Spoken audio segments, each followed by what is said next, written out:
As the world turns, metric.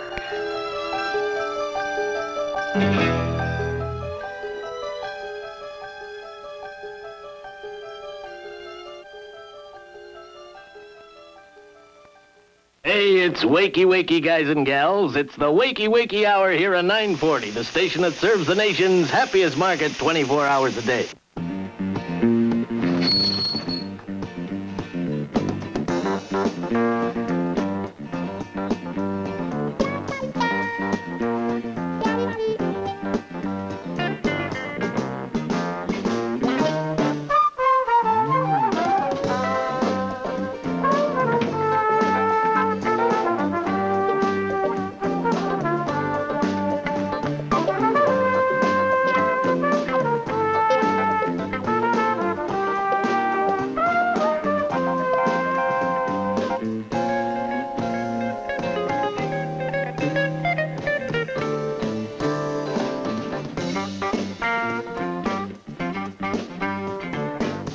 Let's take a look at today's weather.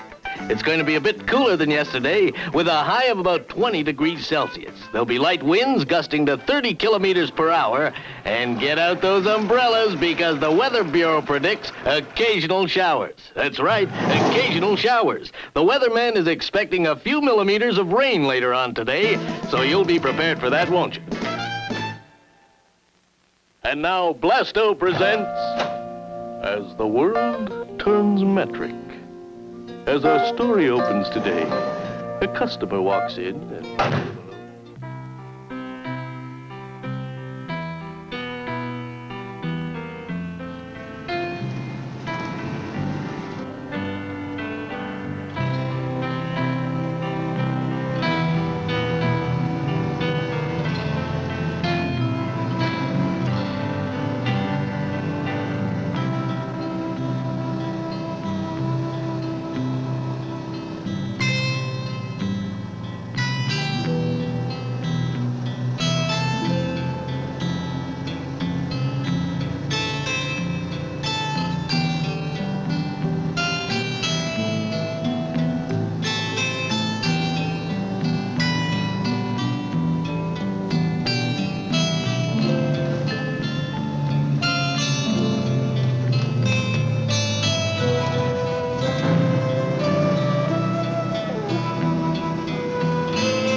Good morning, pal. Up and at 'em. Oh, good morning, Robin. How are you? Oh, you wouldn't believe it. You wouldn't believe it. How are you?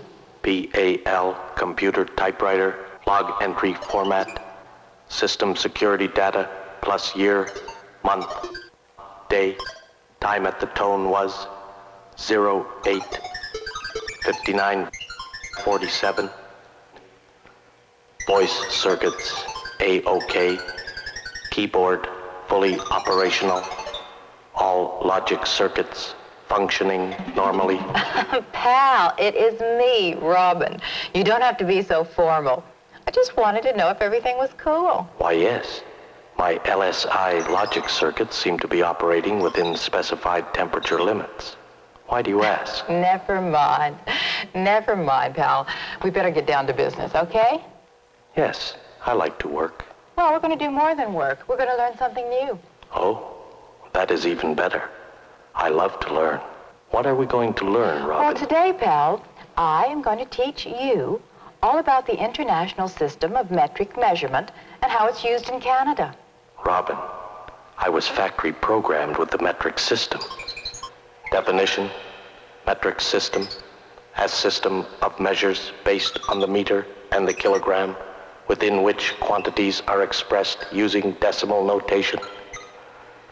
The meter is the base unit of length, Robin. It is slightly longer than a yard. How? To be exact, 39.370. Pal, that is a no, 7, no. 8, no? No. You should think metric. Not convert to the old system. Oh, The best way to remember a meter is to find out where it comes to on you. Everyone should know their own meter. And that way you have an easy reference that's always with you. See? yes, I see. I forgot people usually need a mnemonic device. Huh? People. They need something to help them remember. Not like computers. Not at all. Well, no, we're not. We have a much broader outlook, pal. We like to see how things relate to one another. And that's the beauty of the metric system we'll be using in Canada. Everything is interrelated. Look. This is a meter, right? Yes, 100 centimeters. Right. There are 100 centimeters in a meter, just like this. Okay, now take a look at this cube. It's 10 centimeters on each side. That's 10 by 10 by 10. See? 10 centimeters. Robin, I don't think you should do it like that. Why not? Oh, there. That's 10 centimeters for most people. That's better. Watch how this simple 10-centimeter cube relates to some of the most important units in Canada's metric system. Stack 10 of them together, like that, and you have a meter in height. Now you see, pal, that's really simple, isn't it? Yes, simple. Now I'll take one cube. I'll need a scale. Okay. Fill this up with water.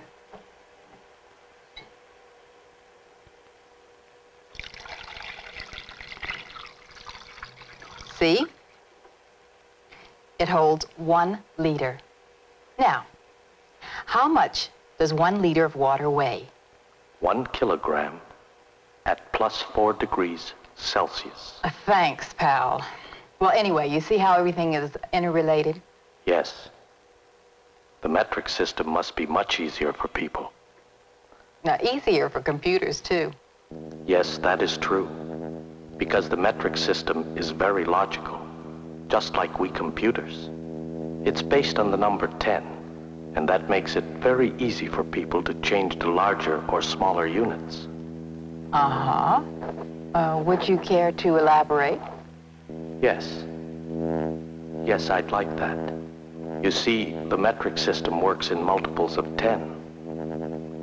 The metric cube holds 1 liter of water. Divided into 1,000 little cubes, and each cube would hold 1 milliliter. See, the prefix milli means 1,000th of. So a milliliter is 1,000th of a liter. Uh-huh. 1 milliliter of water has a mass of 1 gram. So the whole metric cube filled with water has a mass of 1,000 grams. Kilo means 1,000. So the mass of the full metric cube is 1 kilogram. Do you follow this, Robin? Oh, yes. Do go on at length, pal. Tell us about the meter. The meter, as you know, is the base unit of length. Divide a meter by 100, and you have centimeters. Divide a meter by 1,000, and you have millimeters. Yes, but what about 1,000 times a meter? Tell us about that, pal. Well, again, kilo means 1,000. So, 1,000 times a meter would be a kilometer. Aha. Aha. What do you mean, aha? Aha. Here is where you start to learn something new about metric, pal. The prefix kilo means 1,000 times.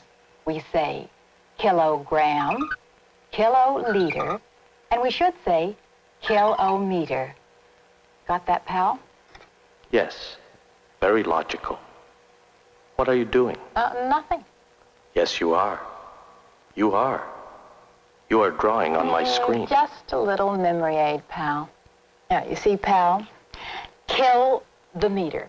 Kilometer. Get it? Really, Robin, you humans just don't have the proper respect for logic. Yes, we do, pal. We do. Show me a map of the world. Will a 6-degree unified transverse Mercator projection do? Right on, pal. That's one of my favorites, thank you. Now, okay, let's put some color on it to show the metric world. The countries I've shown here in purple were metric before 1945. The countries in yellow have converted or committed themselves to conversion since 1945, and the USA decided in 1975. Almost every country in the world will soon be metric, and I think that is good. Well, not as good as it could be, because different countries use different metric systems. That's silly. People should do something about that. Well, we are. That's why SI was established. What is SI? It's the name of the modern international metric system. With SI, everyone in the world will use the same units of measure and the same symbols. Isn't that logical, pal? Yes. It is something I would do. You'll have to, because Canada, let's have a close-up, pal, has adopted SI as the basis of the metric system we will use, and today we're going to learn how to use it properly. It's all right here in this book, pal. All you ever wanted to know about the metric system used in Canada, but we're afraid to ask. Robin, fear of new knowledge is a human attribute. We computers are always eager for new knowledge. May I ask a question? Yes, pal. I can see some things on our desk which bear a symbol, like this.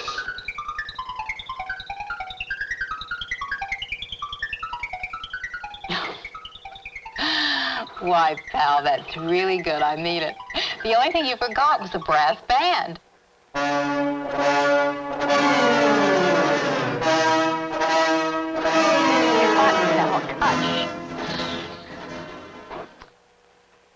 That symbol belongs to the federal government's Metric Commission and is known as the national symbol for metric conversion. It stands for the International System of Units, for the change and our ability to adapt to the change. I hope you had permission to use it, pal? Well, no, not really. You see, the Metric Commission is very careful to allow the use of the symbol only on products which are made in Canada and conform to the rules laid out in the Canadian Metric Practice Guide. Okay, now, let's get right down to work, pal. That is the Canadian Metric Practice Guide, the national standard of Canada. There are other guides to metric usage. Here are some of the examples. But most of these are, well, they're okay. But the Canadian Metric Practice Guide is the authority. Then why doesn't everyone use it? Reason number one, it costs at least $5. Oh? And reason number two, most people don't need all of the information contained in the national standard, but only a small part of it for most of their work. And that's why it's our job today to produce a handy reference for everyday use. Just a few rules based on the national standard for writing and typing of proper metric units. Ready? Yes. How's this for a preliminary front page design, Robin? Please, pal. Now, we'll discuss that later. Rule number one. Symbols are always printed in upright type, no matter what typeface is used in the rest of the text. Can you show me an example of that, pal? How is this, Robin? Now that's clever. Who said computers don't have a sense of humor? I believe you have said that, Robin. Well, I take it back, pal. I think that you're very funny. Now, how about some serious examples? How are these? Good, pal. Those are very good. Oh, there's one symbol that's a bit of an exception, though. Sometimes the symbol for leader is confusing as L. Look. Sometimes a lowercase l is confused with the number 1. See? Now, this sentence says, the pail holds 11 liters. Yes. But on your typewriters, it might look like the pail holds 111. Yes. That could be very confusing. Right. So there's a special symbol for leader, which is often used, an upright script L. See? Now, there is no doubt that the pail holds 11 liters. But what if you don't have the special symbol on your keyboard? Well, then, pal, you just write it out just for the L of it. Oh. Okay, now, rule number 2. Unit symbols are always written in lowercase unless the unit is named after someone. Okay, give me some units named after famous scientists, pal. Newton, a unit of force named after the English physicist Sir Isaac Newton. By Jove, pal, jolly good. Pascal, a unit of pressure named after the French mathematician and philosopher Blaise Pascal. Très bien. Watt, a unit of power named after the Scottish inventor James Watt. Good, pal, very good. Ah, that wasn't really a very good Scottish pronunciation, Robin. Now, what about temperature? Well, scientists use Kelvin, but for everyday use, temperature is measured in degrees Celsius. Oh, hold it right there, pal. Am I going too fast for you, Robin? No, dummy. You made a mistake. Robin, computers don't make mistakes. You didn't capitalize Celsius. Robin, we just agreed. The names of units are written entirely in lowercase. Only the symbols begin with a capital letter. Right. But Celsius isn't a unit. The unit is degree Celsius. See? Celsius is only an adjective describing degree, so always write it with a capital C. Yes, I see. That doesn't really break the rule then, does it? No. There are no exceptions to the rule. Look, right here on page 37, there's a list of units, and they're almost all named after someone. See, the unit names are in lowercase, and the symbols all begin with a capital. Excuse me, Robin. I have a query about the symbol for ohm. Oh, No, it's not. It's odd. that's not odd, pal. That's Greek. The symbol for ohm is an uppercase omega. But Robin, what if you can't type Greek? Oh, then there's another symbol you can use. Watch. This is the best way to type this sentence. The wire's resistance is 3 ohms. Now, if you can't type Greek, the second best way is this. The wire's resistance is 3 ohm. Ah, Robin, that must be an error. You're not supposed to capitalize the names of units named after someone. I didn't, pal. Ohm, written with a capital letter, is a symbol, not a name. Look at your screen, pal. Electric resistance is measured in ohms. You see, pal, I always follow the rules. But what about the time you... Never mind. I think I better look for rule number 3 here, okay? Okay. Here. Rule 3. Prefix symbols are printed in upright type with no space between the prefix and the unit symbol. Now, how did you get that on your screen without me typing, pal? Oh, it's just something I've been working on, Robin. Now, how about some examples? Pal? Just a little cartoon to illustrate the rule, Robin. Examples coming up. Here. kg is for kilogram, 1,000 grams. cm is for centimeter, 1/100th of a meter. ml is milliliter, 1,000th of a liter. Those are good examples of rule number 3 here, pal. Okay. By the way, there's no exceptions. Here, have a star. Thank you, Robin. May I make a suggestion? Sure, shoot. I think people would like to have a list of prefixes to refer to, don't you? Good idea. We wouldn't want to mix up our micros with our megas, would we? No. Robin, it just occurred to me that some typewriters may not have the symbol for micro. Let's see now. Yes. Oh, just a minute. Here we are. Lowercase letter. You can use the letter U. You know. Thank you.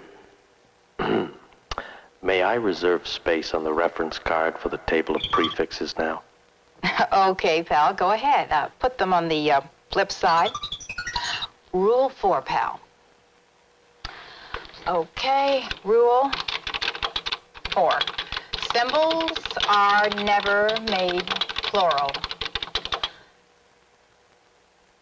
You see, S means second, not more than one. So write 1M or 10M, 1G or 24G. Don't ever add an S to an SI symbol, pal.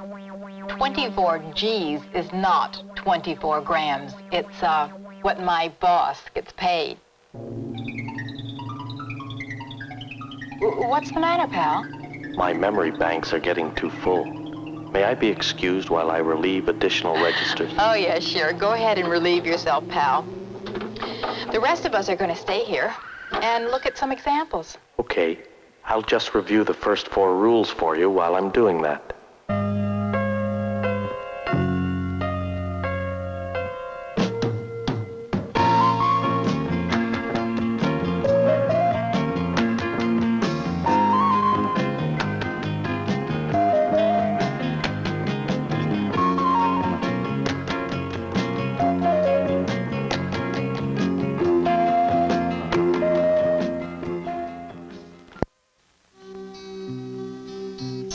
Well, pal, how you doing? My cross-frequency harmonic distortion is now indicating less than 0.4 units. Is that good? Yes, very. I feel I am fully able to resume my duties in my usual efficient manner. Oh, well then, let's press on in that case. Rule number 5.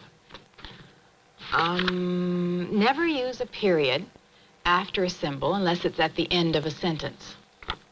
Okay? Display, please.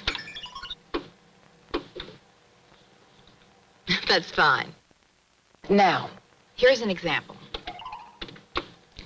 The CN Tower is 553 meters high, and the height of the CN Tower is 553 meters.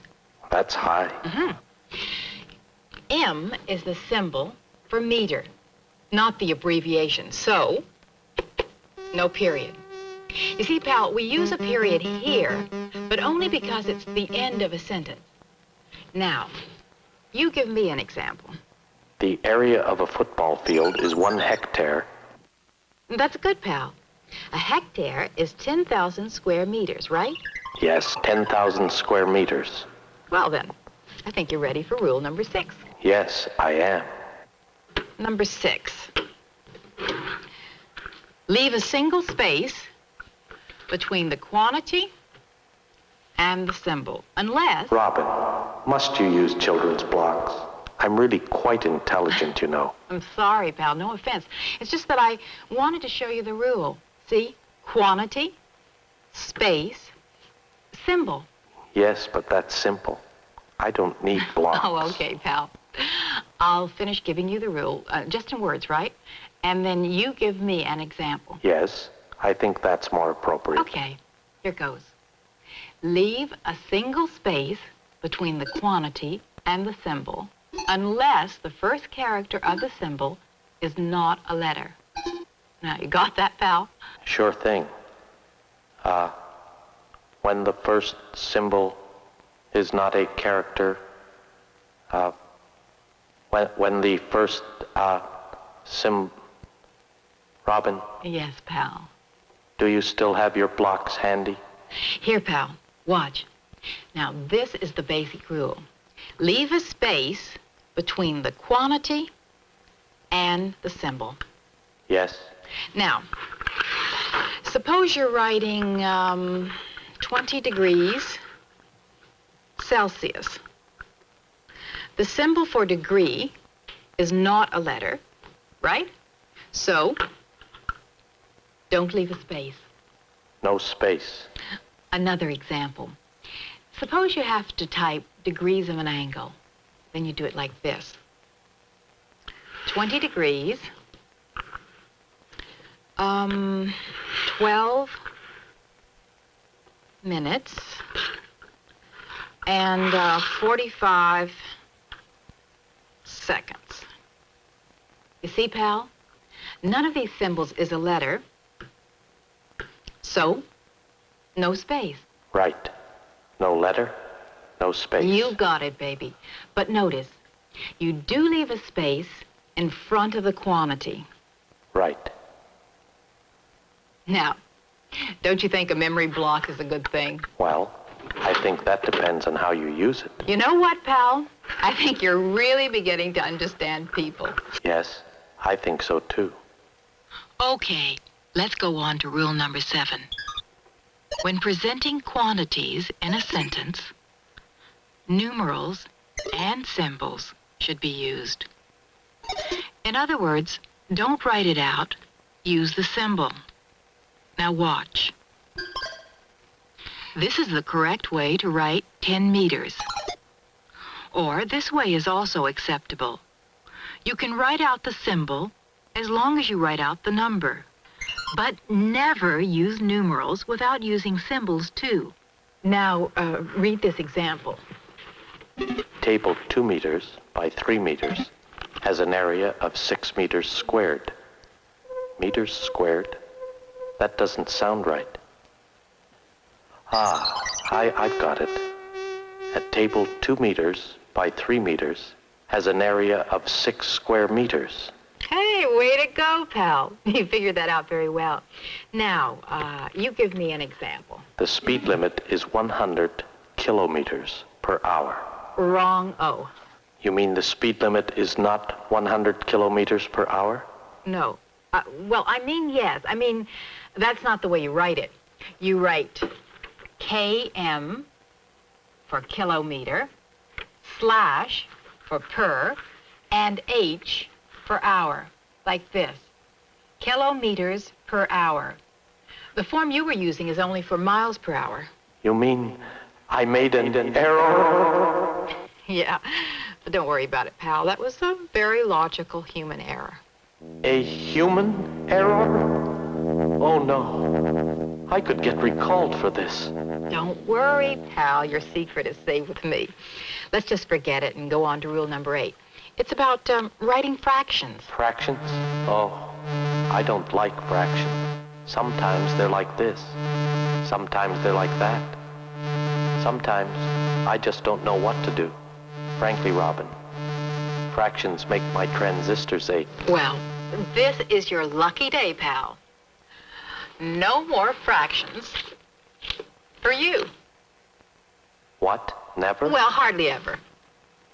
Rule 8 is use decimal fractions, not common fractions. Oh, yes. I like decimals. They're so logical.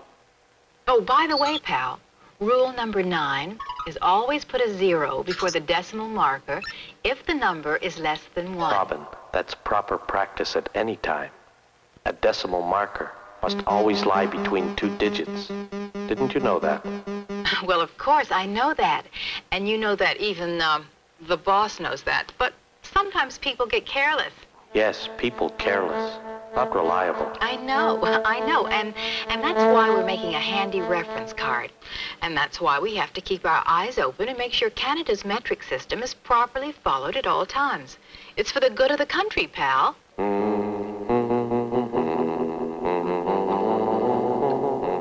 Hey, pal, while you're standing on guard, let's have a replay of the rules, and then we'll have another short break, okay?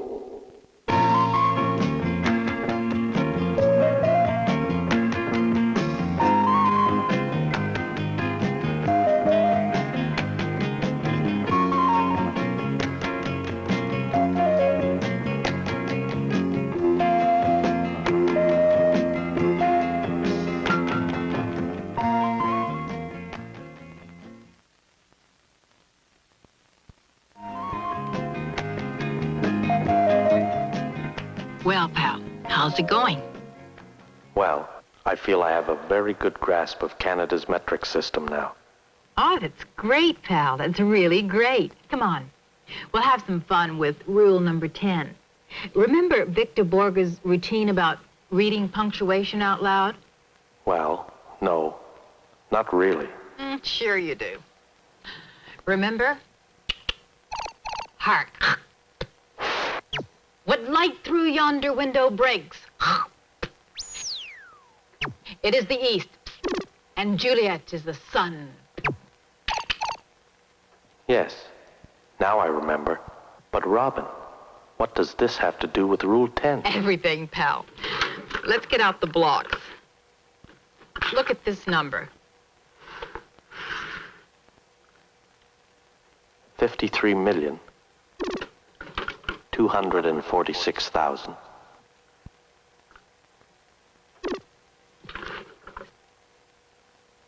631. 0.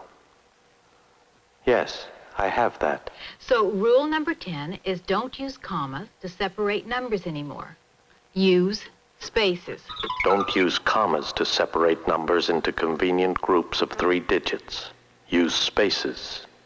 53, space, 246, space, 631, 0. Robin, what do you do about numbers after the decimal place? Same thing. 0, Zero. decimal point, 0, 0, 0, 0, 0. space, 45. Or 5. And what if you just have 4 numbers? To shh. Or not to shh. That is the question. That is the question. Yes. Well, it depends. Normally, you don't leave a space here. This guy looks kind of lonely if you do.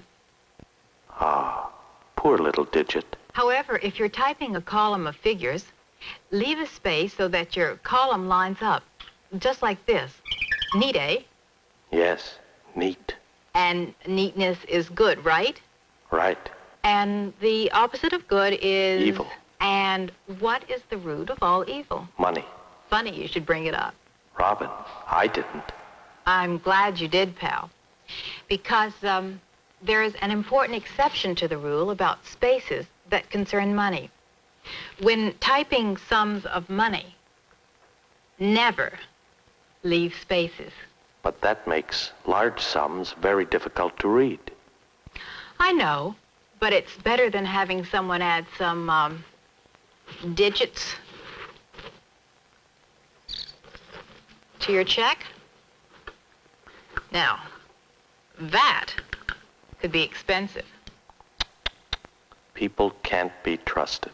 Maybe, pal, but remember Murphy's Law? If something can go wrong, it will. So why give it a chance? Very wise. I'll enter that information on the card. I mean the rule, not Murphy's Law. Good. Now, Rule number 11. The product of units in symbolic form is indicated by a dot, preferably positioned above the line. Did you understand that, pal? Well, yes. Of course I understand, but maybe an example would help others grasp what you mean. Right. What we are talking about is multiplication between units. Remember our unit of force, the Newton? Yes. Right. Newtons are kilogram meters per second squared. Mass times acceleration. In other words, kilograms times meters per second squared. See? Dot means times. Yes, I see. That's quite straightforward. Sure it is. And notice, it's best to put the dot up here where the center of the multiplication sign would be. And if you can't put it here, then put it down on the line. Yes, that's sensible. Is that all of the rules? No, there's one more. Rule number 12. The division of units in symbolic form is usually indicated by an oblique stroke. Now, look at this example. The conveyor belt travels 3 meters per second. Yes. Speed is distance divided by time. Right. And this is the best way to write it, but there are 2 other ways, like this.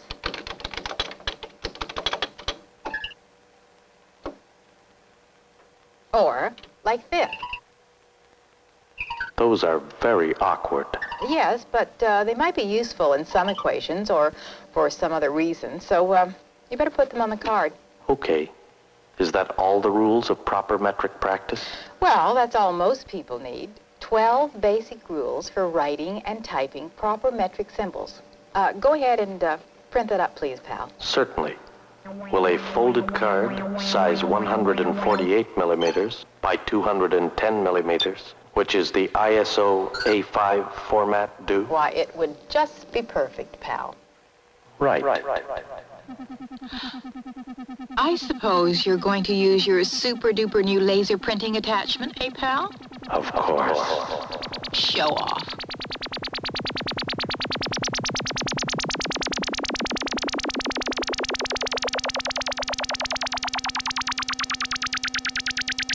Here you are, Robin. Oh, that was quick. Thank you. You're welcome. You know, pal, you've done very well today. I think you deserve an increase in voltage. Thank you, Robin. An additional 23 millivolt would be nice. I'm sure this will help me be even more efficient in my work. Yes, it will. But there's more to it than that, pal. You see, SI, the International Metric System, is like a universal language. Can I see this on your screen, please?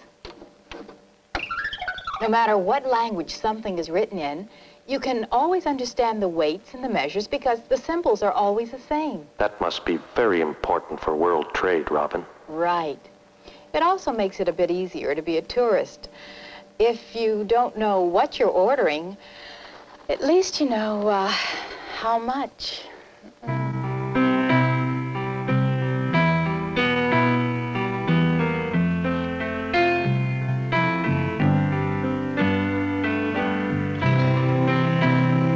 Yes, but the real trick is to know how much is enough. Pal, whatever do you mean? I mean, it's important to develop a feeling for metric units by using them every day. Well, yes. That way, thinking metric becomes second nature, and you automatically know how much is too much or not enough. Right on, pal. That's why I have a few exercises here for you to practice what we've learned today. Oh, good. You can even use your memory banks for reference while we'll use the reference card. Thanks. And if you do well in these exercises, pal, I might let you talk to that cute little mini computer in accounting. Oh, thank you, Robin. However, I expect to do very well. You see, PAL computer typewriters are very intelligent and reliable. Once we've been programmed with the proper information, absolutely nothing can go wrong. Can go wrong. Can go wrong. Can go wrong. Can go wrong. Can go wrong. Can go wrong. Can go wrong. Can go wrong. Can go wrong. Can go wrong. Can go wrong. Can go wrong. Can go wrong. Can go wrong.